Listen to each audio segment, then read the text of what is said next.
we could pray those words we just sang. One Lord and one great name, unite us, all who own thee. Cast out our pride and shame that hinder to enthrone thee. The world has waited long, has travailed long in pain, to heal its ancient wrong. Come, Prince of Peace and reign. Amen. Amen. Good morning. Good morning. It's good to see you.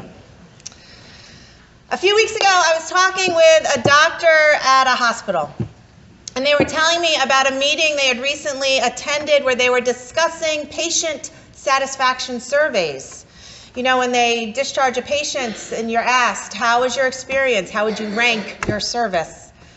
And apparently what they were reckoning with was the fact that research shows that hospitals that have strong chaplaincy programs have better and more positive results in their patient satisfaction surveys. I was not surprised to hear this. I know it's true from my own chaplaincy experience. I know it from colleagues, some of whom we know in common, who work in hospitals as chaplains.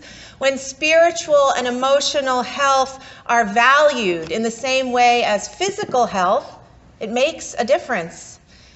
And what chaplains do is incredibly simple and really hard. They say hi, and then they offer to listen. Yes, they pray with people. Yes, they stand with families who are making life-changing, life-altering decisions.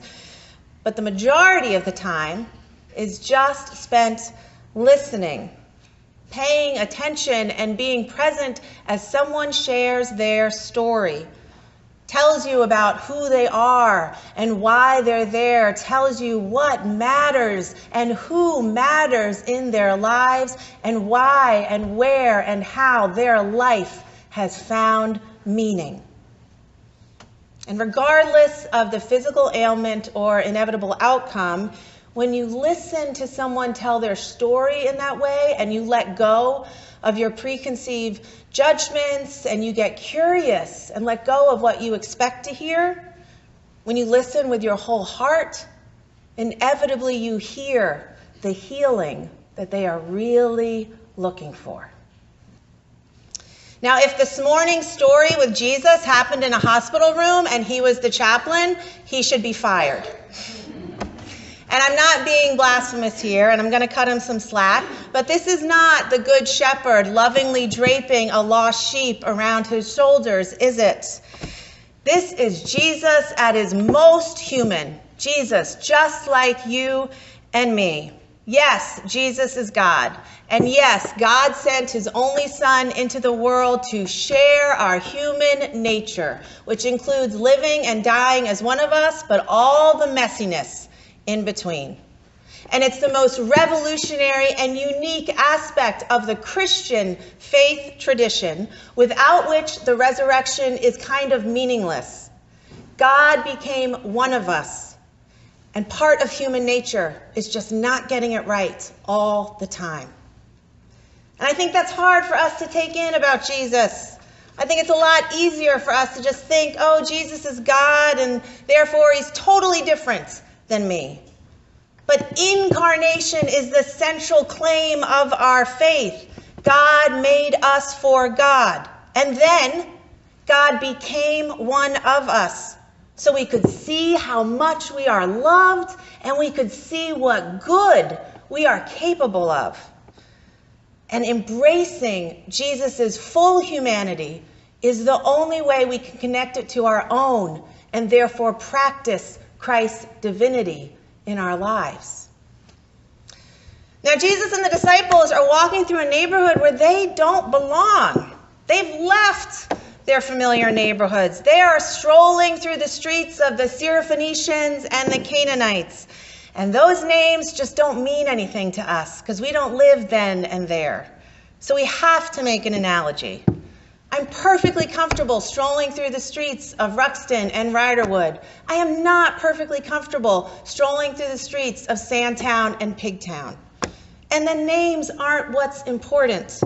Every town, every city, and every time and place has different versions of Ruxton and Pigtown. What matters is placing ourselves in the story. And Jesus does what I don't like to admit I sometimes do.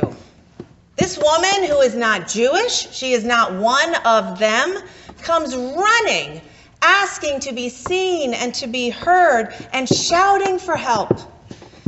And what she actually shouts for is mercy. And mercy is what you ask of someone who you know has more power than you do. Mercy is defined as compassion or forgiveness towards someone whom it is within one's power to punish or harm. This woman knows who has the power, and she asks for mercy. And the disciples yell at her, and Jesus ignores her. Nevertheless, she persisted. Now, maybe Jesus was tired. I mean, he had just fed 5,000 people, and then there was the storm thing and the boat and Peter and walking on water and all of that. Okay. Maybe Jesus was a little scared. I know that feeling too. I really don't think Jesus was acting this out to do some testing or play for the disciples to figure out something. Jesus really doesn't do that anywhere in the Gospels. That's not in the text. And if you spend time with Matthew's Jesus, he is not warm and fuzzy. He's like this a lot in that Gospel. And you know what? I think we can all relate to a little bit of compassion fatigue. We all get tired. We all want the problems to just go away. Don't you know what it is to think, aren't we over this by now? Can't we just move on? And that's literally what the disciples want, and they want Jesus to do. They just want this woman and her problems and her story to move on. So I saw Dunkirk last month. Have any of you seen that movie, Dunkirk? Yeah, I'm switching gears. Yep, World War II movie, 1940. I didn't know anything, hadn't even heard of Dunkirk besides that street over there in Towson. I had no idea what it was. So just north of Normandy, Allied troops are rescued by ordinary people in ordinary boats. And the movie explores that day. And it's a great movie for a lot of reasons. A thumbs up. But what I kept thinking about afterwards, that's certainly not the first World War II, World War I movie I've seen, is just how many movies there are about the world wars. We tell that story over and over and over again, and I'm sure we will continue to, because it's important. We need to process the stories in our shared history. And we need literal time. We need distance from what actually happened to give ourselves permission to own mistakes. We need distance to give ourselves permission to acknowledge the tragedy of war despite victories.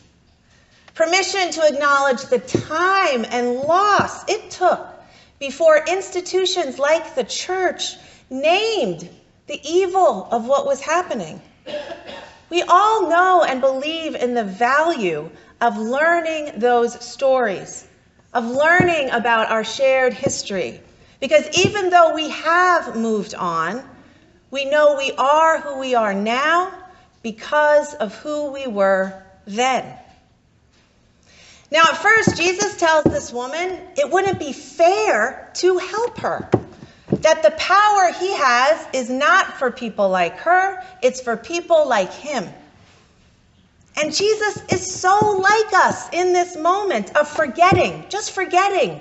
The power is for everyone. The power is meant for just mercy. Through biblical history, God is constantly asking, where are the voices that are crying out for mercy? Who are the people that have the power to answer that call? And can followers of Jesus do as he does? If at first we're overwhelmed and we want to look away, okay.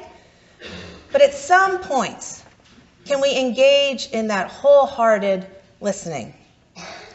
Because Jesus, in a moment, maybe not happen so quickly for us, Jesus' compassion fatigue turns to amazing grace.